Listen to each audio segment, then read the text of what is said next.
오늘 말씀은 열왕기상 8장 33절에서 43절까지 말씀입니다. 열왕기상 8장 33절에서 43절까지 말씀이요.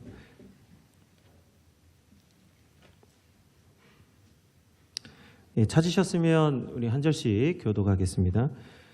만일 주의 백성 이스라엘이 주께 범죄하여 적국 앞에 패하게 되므로 주께로 돌아와서 주의 이름을 인정하고 이 성전에서 주께 기도하며 간구하거든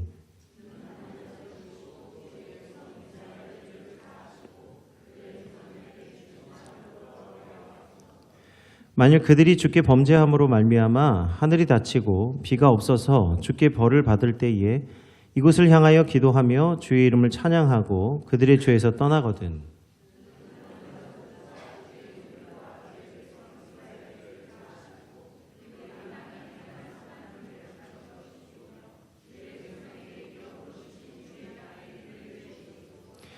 만일 이 땅에 기근이나 전염병이 있거나 곡식이 시들거나 깐부기가 나거나 메뚜기나 황충이 나거나 적국이 와서 성읍을 에워싸거나 무슨 재앙이나 무슨 질병이 있든지 막론하고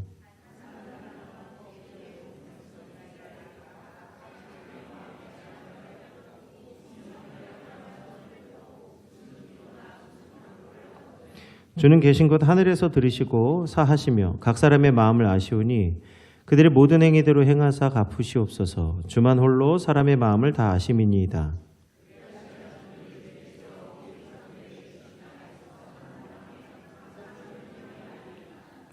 또 주의 백성 이스라엘에 속하지 아니한 자 곧 주의 이름을 위하여 먼 지방에서 온 이방인이라도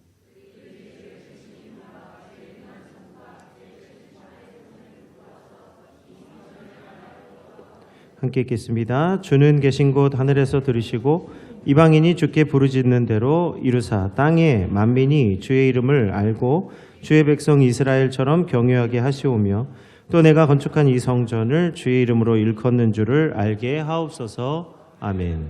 네, 오늘은 기도로 세우는 도시라는 제목으로 함께 말씀 나누고자 합니다. 우리 창세기 18장에 보면 이 죄인들의 도시를 위해서 기도하는 아브라함의 간구가 나옵니다. 소돔과 고모라 땅에 대한 그 하나님의 심판에 대해서 아브라함이 하나님의 그 은혜를 구하는 기도가 나오는데 하나님이 아브라함에게 찾아오셔서 내가 아브라함에게 행할 일을 내가 숨기겠느냐 하시면서 소돔과 고모라 심판 얘기를 꺼내십니다. 그때 아브라함이 하나님의 심판 얘기를 들을 때 아니 하나님 어찌하여 소돔과 고모라에 있는 의인과 악인을 함께 멸하려 하십니까? 하나님 제가 거기에서 의인 50명 찾으면 하나님 그들을 구원하시겠습니까? 말씀 간구할 때 하나님이 흔쾌히 내가 그렇게 하겠다고 말씀하십니다.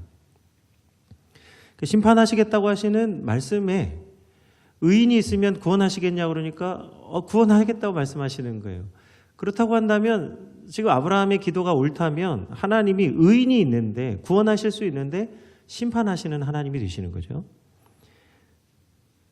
그러나 오늘 아브라함이 하나님 앞에 의인 50명을 간구했지만 실제로 의인 50명 찾을 수가 없었어요. 그런데 아브라함이 거기에 멈추지 않고 45명 구합니다. 하나님이 또 그래 내가 그러면 구원해 주겠노라고 말씀하세요. 50명이 없는데 45명 찾는다고 하니까 그렇게 하겠다는 거예요. 그러기를 40명, 30명, 20명, 10명까지 숫자가 줄어듭니다.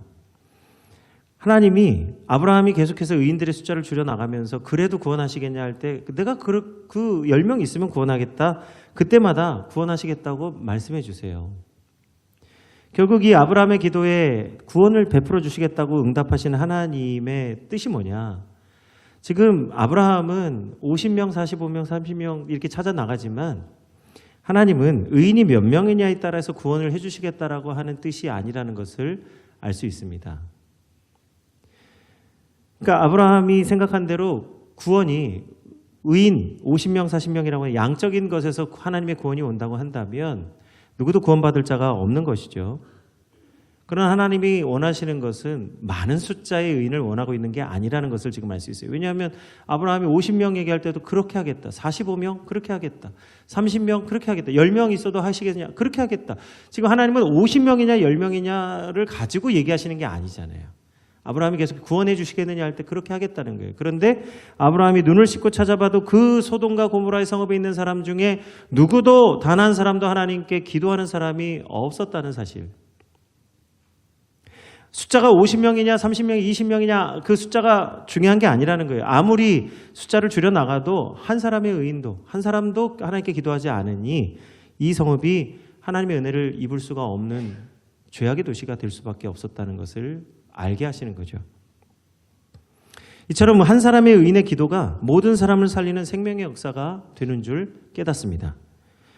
그리고 로마서 5장 18절에서 19절에 그래서 바로 그 한 사람의 의인의 간구가 얼마나 큰 역사를 이루는지 말씀합니다. 그런즉 한 범죄로 많은 사람이 정죄에 이른 것 같이 한 의로운 행위로 말미암아 많은 사람이 의롭다 하심을 받아 생명에 이르렀느니라. 한 사람이 순종하지 아니함으로 많은 사람이 죄인이 된 것 같이 한 사람이 순종하심으로 많은 사람이 의인이 되리라. 아멘. 여기 보면 많은 의인이 아니라 한 사람이 순종함으로 말미암아 많은 사람이 의인이 된다고 말씀하고 있어요. 하나님이 찾으시는 그 한 사람, 의로운 사람이 있어야만 될 것입니다. 이 일에 모범이 되신 분이 우리 주 예수 그리스도이시죠. 그래서 우리가 예수님을 믿는데요. 예수님은 어떤 분입니까? 오늘 우리 지금 이 앞에 앉아서 지금 정말 세례를 받겠다고 앉아 있는데 예수님이 정말 구주이심을 믿어요? 이따가 주하니 할렐루야. 이따가 이제 우리 질문할 건데 이게 정말 믿음의 고백이 돼야 돼요. 그럼 우리 주한이로 인해서 이 신현동이 복된 줄 믿습니다. 질문했는데 서슴지 않고 믿는다고 고백을 하잖아요. 와, 깜짝 놀랐네요. 대답할 줄은 몰랐는데. 오늘 예수님이 우리가 아직 죄인 되었을 때에 우리를 위하여 죽으심으로 하나님의 사랑을 확증해 주셨어요. 우리가 어떤 상태에 있을 때요? 우리가 아직 죄인 되었을 때에 예수님께서 십자가에서 죽으심으로 하나님의 사랑을 확증하시고 예수님을 통해서 모든 우리가 의롭게 된 줄 믿습니다. 과테말라에 있는 알모론가라고 하는 도시가 있었어요. 여기는 죽음의 도시라는 별명을 가지고 있었습니다. 도시라고는 하는데 인구가 2만 명이 채 안 됩니다. 우리 신현동이 지금 뭐 한 4만 명이 넘는다고 그렇게 들은 것 같은데 지금 현재 신현 1, 2, 3, 4동에 살고 있는 사람이 여기 우리는 동인데 여긴 도시예요. 근데 2만 명입니다. 2만 명. 이 작은 도시에 얼마나 범죄자가 많았든지 교도소가 4개나 있었어요. 대부분의 남자들은 술과 마약에 쩌들어 있고 사소한 말다툼도 곧 폭력으로 이어지고 살인도 서슴지 않는 그런 무서운 도시였습니다. 아이들은 학교에 가지도 못하고 길거리를 방황하는 아이들이 넘쳐났어요. 그래서 알모론가 출신으로 술독에 빠져 살던 마리아노라고 하는 청년이 이 도시를 떠나서 어느 날 예수님을 영접하고 구원의 은혜를 받았습니다. 그리고 그가 목사님이 됐어요. 그래서 이 마리아노 목사님이 목사가 돼서 내가 어디서 사역을 해야 될까? 하나님 앞에 기도하던 중에 하나님이 기도 중에 말씀하십니다. 너는 너의 고향 본토 친척 아비 집을 떠나지 말고 다시 돌아가라는 거예요. 아브라함하고 정반대의 소명을 받습니다. 알모론가로 돌아가서 거기서 사역을 해라. 이걸 듣고는 깜짝 놀랐어요. 자기 귀를 의심했습니다. 물론 하나님의 음성이 귀로 들린다기보다는 마음으로 우리의 마음의 들림으로 들려지는 소리인데 오늘 하나님의 말씀을 의심했어요. 정말요? 하나님 거길 가라고요? 이 목사님이 누구보다도 그 알모론가라고 하는 도시가 어떤 곳인지 알기 때문에 하나님이 말씀하시는 그 소리를 듣고 순종할 수가 없었어요. 두려운 마음과 떨리는 마음이 찾아왔습니다. 내가 어떻게 거기 가서 사역을 할 수 있느냐. 그 사실을 알고 있는 내가 어떻게 거기 가서 사역을 할 수 있어. 하나님 말씀하셨지만 주저하고 망설였습니다. 그때의 기도 중에 하나님 앞에 계속 기도하는 거예요. 하나님, 이 음성이 맞습니까? 그때 이 마리아노 목사님에게 하나님이 계속 말씀하시는 거예요. 너는 에스더처럼 죽으면 죽으리라 하고 그곳에 가서 순종해라. 내가 너와 함께 하겠다. 마리아노 목사님이 이제 마음에 두려움이 있지만 하나님께서 말씀하신 것을 순종해서 이제 담대히 자기 고향인 알모론가로 돌아가서 말씀을 증거합니다. 물론 처음 시작할 때는 쉽지 않았겠죠. 그런데 말씀을 전하면 전할수록 점점 더 많은 사람들이 목사님의 말씀을 듣고 양심의 가책을 느끼게 됩니다.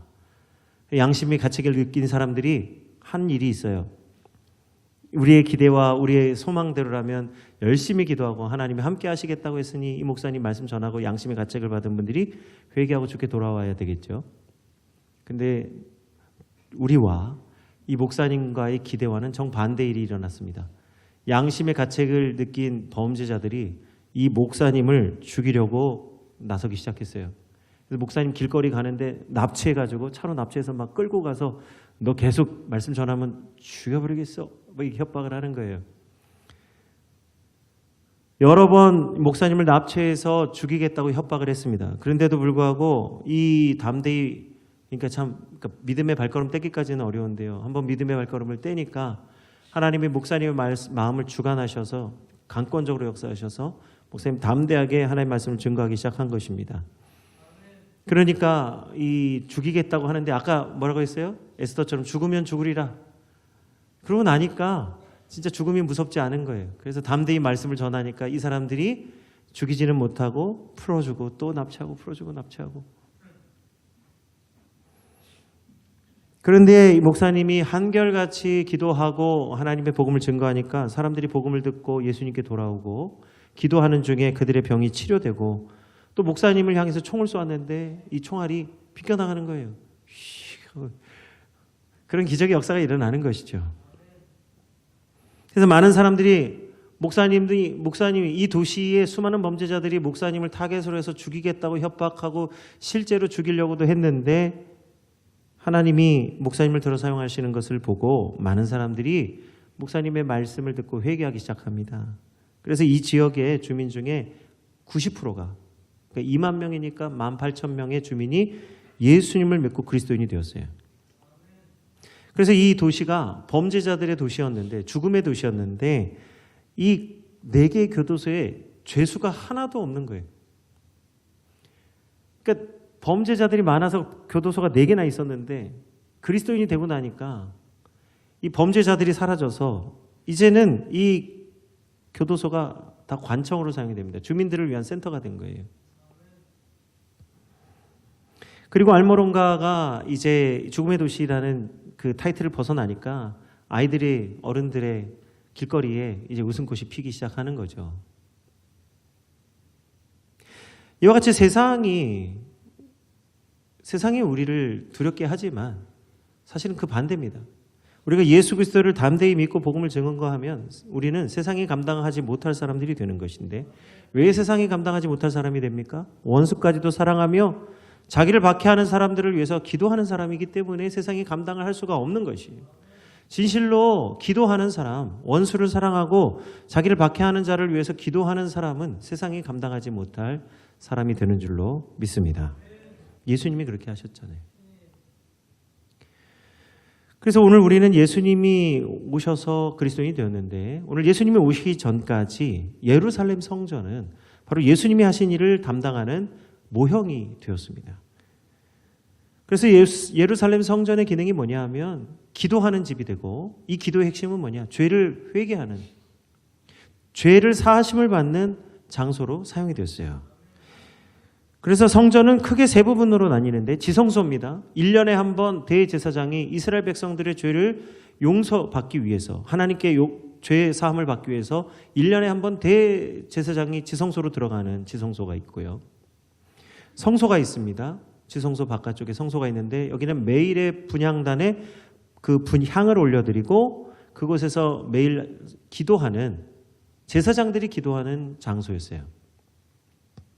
3번째는 성전뜰인데 성전뜰에는 번제단이 있고 거기서 매일의 상번제로 아침 저녁에 하나님께 제사하는 곳입니다. 그리고 죄를 범한 이스라엘 백성들이 나와서 번제로 제사로 하나님 앞에 사함을 받는 장소였어요. 그리고 이 성전뜰에는 또 세 가지 장소가 따로 구별되어 있었는데 먼저는 유대인의 뜰이 있었고 그 다음에 여인의 뜰이 있었고 그 다음에 이방인의 뜰이 있었습니다. 이 뜰은 모두 각각 해당하는 사람들, 유대인, 여인들, 이방인들이 하루에 3번 하나님 앞에 기도하는 장소였어요. 그러니까 오늘 성전은 하나님께 기도하고 하나님의 은혜를 받는 장소였습니다. 이 성전이 세워진 예루살렘은 원래 여부스 사람들의 도시입니다. 원래부터가 하나님의 집이 아니었고 여부스 사람들의, 이방인들의 도시였어요. 이 도시는 얼마나 견고하고 강했는지 누구도 점령한 적이 없었습니다. 여리고 성보다도 더 강한 성이 예루살렘 성이었어요. 다윗이 이 예루살렘 성을 치려고 할 때 여부스 사람들이 다윗을 조롱하기를, 내가 결코 이리로 올라오지 못할 것인데, 왜냐하면 우리 성에 있는 맹인들, 보지 못하는 사람들과 다리 저는 사람이라도 능히 너를 대적할 수 있으리라. 그만큼 이 성이 대단하다는 거예요. 그렇게 다윗을 조롱합니다. 그런데 다윗은 물깃는 바위벽을 기어 올라서 이 여부스 성을, 예루살렘 성을 점령해 냈습니다. 그리고 다윗은 이 예루살렘 성에 다윗성을 세우면서 오늘 이곳에 하나님이 함께 하시는 도시가 되기를 간구했어요. 사람이 아무리 강한들 하나님이 함께 하시지 아니하시면, 여호와께서 성을 지키지 아니하시면 그 성을 지키는 사람의 수고가 헛되다는 것을, 이 고백이 이 다윗의 고백이잖아요. 그러니까 하나님이 함께 하셔야만 된다는 거예요. 그 간절한 소망이 시편 122편의 말씀입니다. 이 다윗의 기도가, 사람이 내게 말하기를 여호와의 집에 올라가자 할 때에 내가 기뻐하였도다. 예루살렘아, 우리 발이 내 성문 안에 있도다. 예루살렘아, 너는 잘 짜여진 성읍과 같이 건설되었도다. 지파들 곧 여호와의 지파들이 여호와의 이름에 감사하려고 이스라엘의 전례대로 그리로 올라가는도다. 거기에 심판의 보좌를 두셨으니 곧 다윗의 집의 보좌로다. 예루살렘을 위하여 평안을 구하라. 예루살렘을 사랑하는 자들이 형통하리로다. 내 성 안에는 평안이 있고 내 궁중에는 형통함이 있을지어다. 내가 내 형제와 친구를 위하여 이제 말하리니 내 가운데 이에 평안이 있을지어다. 여호와 우리 하나님의 집을 위하여 내가 너를 위하여 복을 구하리로다. 아멘. 예루살렘에 예루살렘 될 수 있는 것은 여호와의 이름에 합당한 영광을 돌리고 하나님이 복 주셔야만 예루살렘의 평강, 다시 말하면 하나님이 주시는 평화의 집이 될 수 있다는 거예요. 그게 예루살렘이에요. 하나님은 다윗의 기도를 들으시고 그의 아들 솔로몬에게 성전을 짓게 하십니다. 솔로몬이 성전을 짓고 이 성전을 하나님께 봉헌할 때 이 성전이 해야 될 분명한 기능, 성전이 무엇을 위해 세워졌는지를 하나님께 기도함으로 분명히 뜻을 밝혀줍니다. 뭐예요? 이스라엘 백성을 위한, 세계와 열방을 위한 만민이 기도하는 집이 되게 했어요. 하나님의 뜻을 따라서 성전이 만민이 기도하는 집이 되어야 된다고 하나님께 기도했습니다. 그래서 하나님은 솔로몬의 기도를 받으시고 예루살렘 성전이 단지 이스라엘 백성들만을 위한 성전이 아니라 이방인들에게까지도 하나님의 은혜를 베풀어 주시는 만민이 기도하는 집이 되게 하여 주신 줄 믿습니다. 여호와의 영광에 합당한 이름, 여호와 이름에 합당한 영광이 뭐예요? 만민이, 이스라엘 백성뿐만 아니라 모든 사람에게 은혜를 베풀어 주시는 이 은혜를 구하는 기도하는 집이 되게 하셨다는 거예요. 그래서 오늘 솔로몬의 기도를 통해서 오늘 성전에서 구한 중요한 세 가지 기도의 제목을 우리 함께 나누기를 원합니다. 첫 번째는요, 솔로몬이 성전 봉헌식을 할 때 기도드린 것을 통해서 기도한 제목이 이웃 나라들과의 관계를 통해서 하나님께 기도하기를 원했습니다. 33절로 34절의 말씀 우리 같이 합독하겠습니다. 만일 주의 백성 이스라엘이 주께 범죄하여 적국 앞에서 패하게 되므로 주께로 돌아와서 주의 이름을 인정하고 이 성전에서 주께 기도하며 간구하거든 주는 하늘에서 들으시고 주의 백성 이스라엘의 죄를 사하시고 그들의 조상들에게 주신 땅으로 돌아오게 하옵소서. 아멘. 지금 솔로몬은 이웃 나라들과의 전쟁 속에서 패해서 돌아오면 하나님께 뭘 기도하라고요? 하나님, 하나님을 알지 못하는 저 짐승 같은 이방 백성들을 멸하여 주옵소서, 이렇게 기도하라고 말하지 않고 있습니다. 이웃 나라들과의 분쟁과 갈등 속에서 패하게 되거든 주님께 돌아와서 먼저 무엇을 기도하라는 거예요? 우리가 범죄한 사실을 깨닫고 하나님께 회개하라고 지금 기도하고 있는 거예요. 다시 말하면 여호와의 구원은 사람의 많고 적음에 있는 것이 아니고 오직 전쟁에 능하신 여호와 하나님의 손에 달려져 있는 것이에요. 그래서 이스라엘 백성들이 전쟁에서 패하게 된다면 이는 하나님의 영광에 합당하지 못한 이스라엘 백성들의 죄악 때문이니 너희가 이웃 나라들과의 관계 속에서 너의 죄악을 깨닫고 하나님께 기도하라는 거예요. 지금 이기고 지는 것에 대한 문제를 놓고 기도하라는 게 아니라 뭐라고요? 이웃 나라들과의 관계 속에서 고난을 당하거든 너희 가운데에 뜻을 세우신 여호와 하나님께 기도하라는 거예요. 이웃 나라들과의 관계 속에서 하나님께 기도할 제목을 찾으라는 것이죠. 두 번째는 우리에게 닥친 재난과 기근 속에서 여호와께 기도하기를 원합니다. 37절에서 39절의 말씀 함께 읽겠습니다. 만일 이 땅에 기근이나 전염병이 있거나 곡식이 시들거나 깐부기가 나거나 메뚜기나 황충이 나거나 적국이 와서 성읍을 에워싸거나 무슨 재앙이나 무슨 질병이 있든지 막론하고 한 사람이나 혹 주의 온 백성 이스라엘이 다 각각 자기 마음에 재앙을 깨닫고 이 성전을 향하여 손을 펴고 무슨 기도나 무슨 간구를 하거든 주는 계신 곳 하늘에서 들으시고 사하시며 각 사람의 마음을 아시오니 그들의 모든 행위대로 행하사 갚으시옵소서. 주만 홀로 사람의 마음을 다 아심이니이다. 아멘. 이 땅에 기근이나 전염병이 있다면 우리가 기도할 마음을 가지고 주님 앞에 엎드리라고 말씀하고 있어요. 우리가 코로나 3년 동안에 얼마나 큰 두려움과 어려움을 만났습니까? 걸리면 당장에 죽는다고 생각하면 이게 생사의 문제이기 때문에 이 코로나로 인해서 얼마나 많은 것을 두려워하면서 염려하면서 3년을 보냈는지 모릅니다. 그런데 그 3년이 지나고 나니까 언제 그랬냐는 듯이 다시 우리가 그런 두려움이나 염려를 하지 않고 사는 시간이 찾아왔어요. 그때는 그런 날이 오나 했는데 언제 그런 날이 올까 생각했던 게 벌써 지나간 지가 오래됐습니다. 그러니까 실체가 없는 거예요. 두려워함, 즐거워함은 손바닥 뒤집어지듯이 항상 변화되는 우리의 감정일 뿐이라는 거예요. 어제의 두려움이 오늘의 기쁨이 되고 오늘의 기쁨이 또 내일은 또 두려움으로 바뀔 수가 있는 거예요. 사람의 감정은 항상 이렇게 뒤집어지듯이 뒤집어지는 것이 감정입니다. 그때는 그것이 진리처럼 보였으나 진리가 아니라는 거죠. 그런데 정작 우리 가운데, 우리 마음 가운데 남은 것이 있어요. 두려움이나 염려나 기쁨이나 즐거움과 같은 감정은 일시적인 것이니 마음에 새겨질 일이 없고 시간이 지나면 사라져버릴 것들입니다. 그런데 코로나 3년 동안 우리 영혼에, 우리 마음에 각인된 것이 있으니 무엇이냐? 그 3년 동안 내가 하나님 앞에서 어떻게 예배했느냐?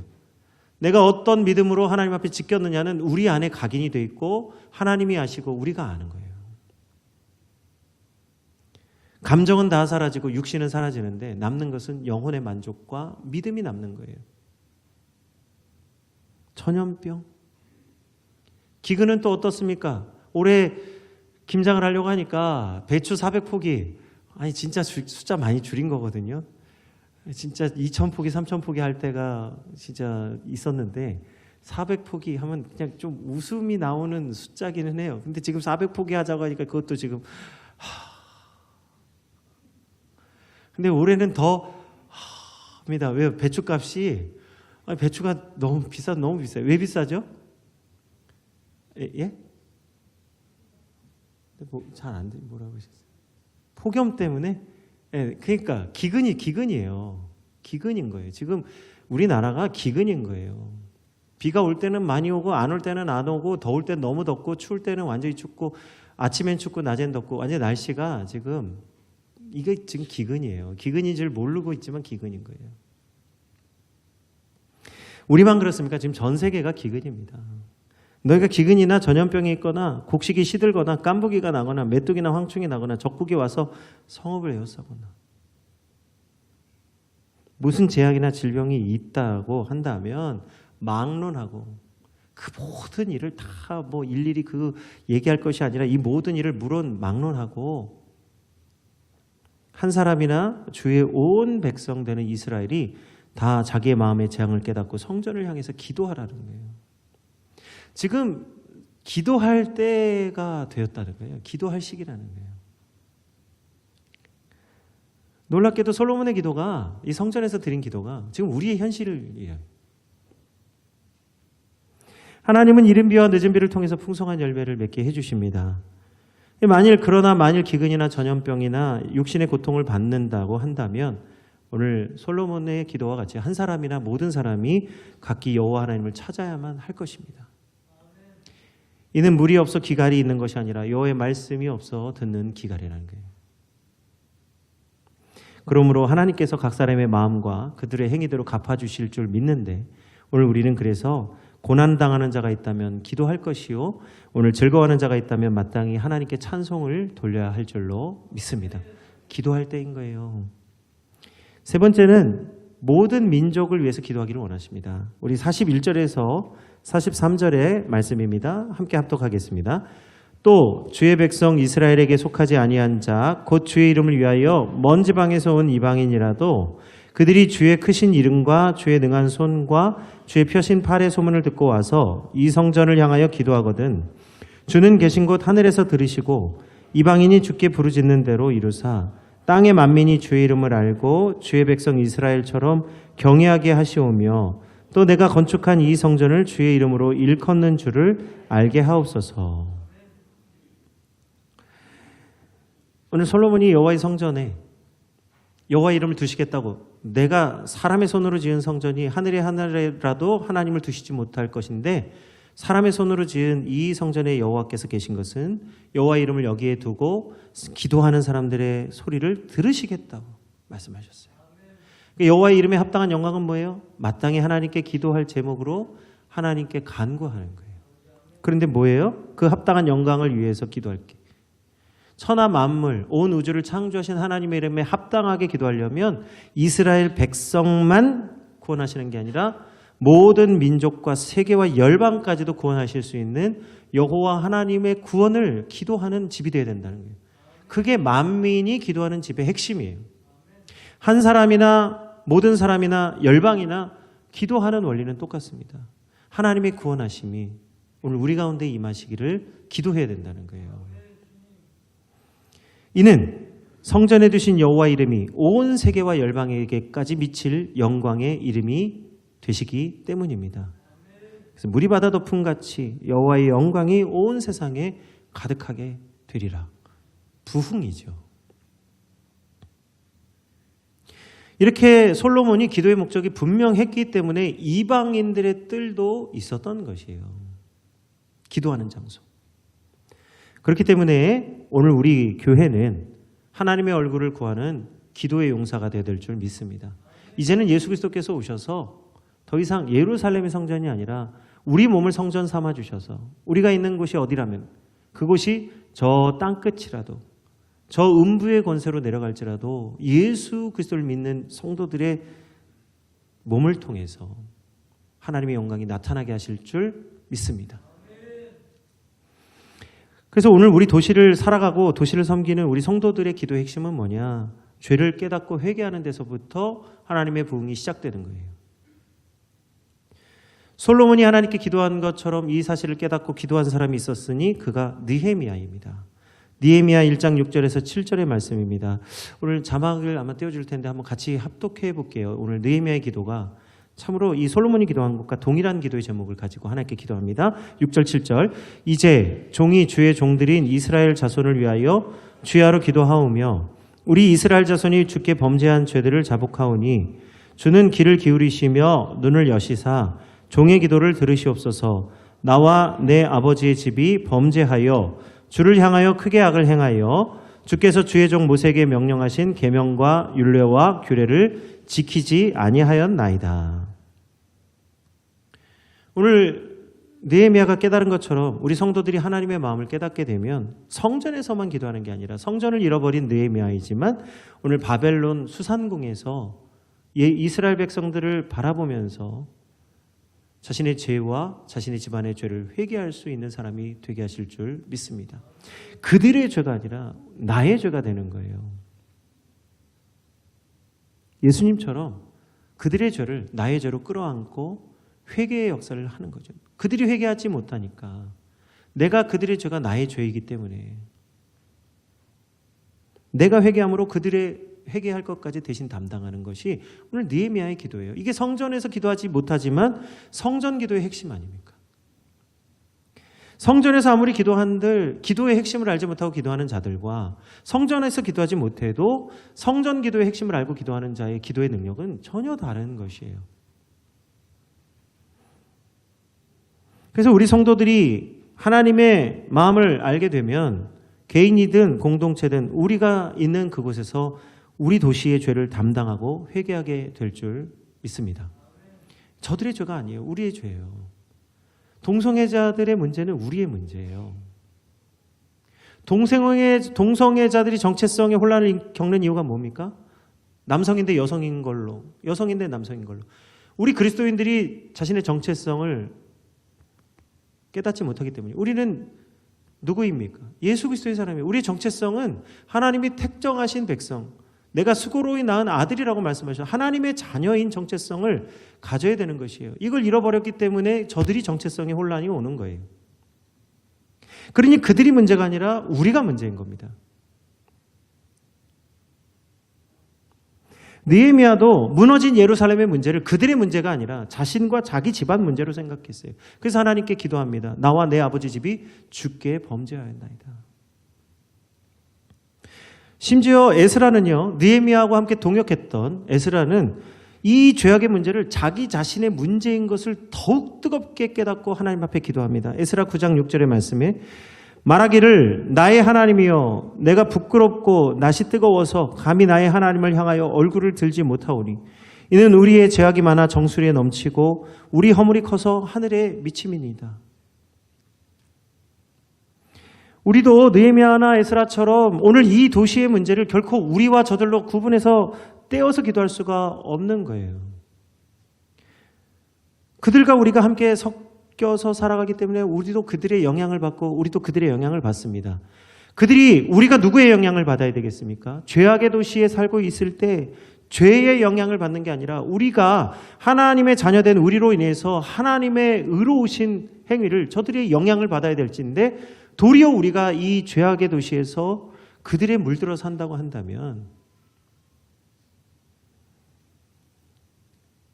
결단코 이 하나님 회개의 역사를 그들과 우리를 따로 떼어서 생각할 수 없는 문제라는 거예요. 그러므로 오늘 우리 성도의 기도 속에는 하나님이 부응하게 하시는 기도의 능력이 담겨 있는 줄 믿으시기 바랍니다. 우리가 이 뜻을 알고 기도하기 시작, 우리가 기도하지 않아서 그러는 거예요. 기도했는데 안 되는 게 아니라 우리가 진실로 기도하지 않았기 때문에 그런 겁니다. 기도하면 반드시 역사가 일어나게 될 줄로 믿습니다. 이걸 알고 기도하면 반드시 역사가 일어나게 되는 거예요. 우리 1905년도에는 이 비밀을 알고 기도했던 사람들이 있습니다. 웨일즈에 지난주에 말씀드렸던 대로 영국 웨일즈에 놀라운 부흥이 있었어요. 10만 명의 사람이 회심하고 주께 돌아왔습니다. 1906년도에는 미국 LA 아주사 부흥운동이 일어나서 오순절 운동이 일어났어요. 1907년도에는 평양 대부흥 운동이 일어났습니다. 놀랍게도 하나님이 기뻐하시는 성도들이 있는 자리에는 놀라운 부흥의 역사가 항상 있었어요. 그런데 그러니까 1905년, 6년, 7년 이때에는 전 세계에 놀라운 하나님의 부흥이 일어났어요. 근데 이 부흥 운동의 핵심은 회개 운동입니다. 회개 운동. 뭐라고요? 부흥 운동의 핵심 뭐라고요? 회개 운동이에요. 근데 회개 운동은 기도를 통해서 일어나는 거예요. 그런데 이 모든 부흥 운동의 기초가 되는 부흥이 있었으니 그게 뭐냐면 1857년도에 뉴욕에 있었던 부흥입니다. 물론 이 1857년의 부흥은 뿌리를 올라가면 예수 그리스도의 십자가에서부터 시작되는 거예요. 그러니까 이게 어떤 사람이 해서가 아니라 예수 그리스도께서 구원의 첫 열매가 되어주셔서 부흥의 역사가 계속 내려오는 것인데 어쨌든 우리가 얘기하는 그 부흥의 역사의 어떤 그 시발점이 되는 어떤 사건이 1857년, 1900년이 아니라 훨씬 전, 50년 전으로 거슬러 올라가 1857년도에 있었던 거예요. 뉴욕의 맨하튼 풀튼가라고 하는 그 거리에 어떤 작은 교회 기도실이 있었습니다. 그때 예레미야 램피어라고 하는 한 청년이 나와서 매일같이 기도실에서 기도를 하기 시작했어요. 누구도 기도하지 않는 때입니다. 근데 한 청년이 매일 나와서 그 작은 기도실, 골방에 들어가 기도했어요. 램피어는 이 골방에서 자신의 죄를 회개하며 미국의 놀라운 부흥의 역사가 임하기를 하나님께 기도했어요. 이 램피어가 잠잠히 하나님께 기도했지만 어떻게 알았는지 그가 기도하면서 기도의 동역자들이 그의 곁에 모이기 시작했습니다. 램피어가 기도한 지 한 달이 지났을 때 6명의 동역자가 함께 기도했어요. 우리도 새벽기도, 중보기도, 금요기도, 수요기도에 오셔서 우리 기도하시는 성도님들이 이와 같은 일을 감당하시는 거예요. 동역자, 기도의 동역자. 근데 1년이 지났을 때에 하나님의 부흥을 위해서 기도하니까 놀랍게도 1년이 지났을 때 5만 명의 사람이 모이기 시작했습니다. 당시 뉴욕에는 3만 명 이상의 사람들이 실직자였어요. 이 당시 1800년도니까 지금의 뉴욕은 몇십만의 도시지만 이때는 몇만의 도시밖에 안 됩니다. 옛날 도시는 인구가 적어요. 많지 않아요. 3만 명이라고 하는 어마어마한 숫자죠.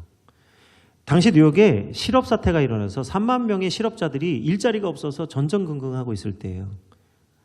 기근이 온 거죠.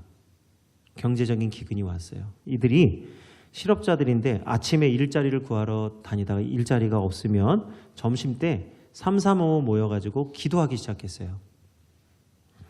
기도 운동이 일어나게 되니까 이제 교회들이 문을 열고 기도하는 집으로 제공해주고 심지어 장소가 부족하니까 관공서까지 공간을 줘서 기도하게 했어요. 서비스를 제공해야 되니까요. 주민들이 5만 명, 3만 명이 막 기도하니까 도시 곳곳이 기도의 집이 된 겁니다. 이때 이 하나님이 주신 은혜로 부흥하게 하시는 은혜로 기도했던 그 사람들 10만 명의 사람들이 이제 일자리를 찾아서 이 미국 전역으로 흩어지게 됩니다. 서부로 중부로 동부로 남부 북부로 흩어졌어요. 이 사람들이 흩어져서 그곳에서 계속해서 그 하나님의 부흥을 놓고 기도했을 때 1,000만 명이 넘는 사람들이 예수 그리스도께로 돌아오게 됐습니다. 그래서 1857년도에 이 기도 운동을 통해서 아주사 대부흥 운동도 일어나고 그리고 건초더미 기도회를 통해서 우리나라의 1894년도에 미국 선교사님들도 우리나라에 오게 된 거예요. 그래서 1907년도에 평양 대부흥 운동도 일어나는 거예요.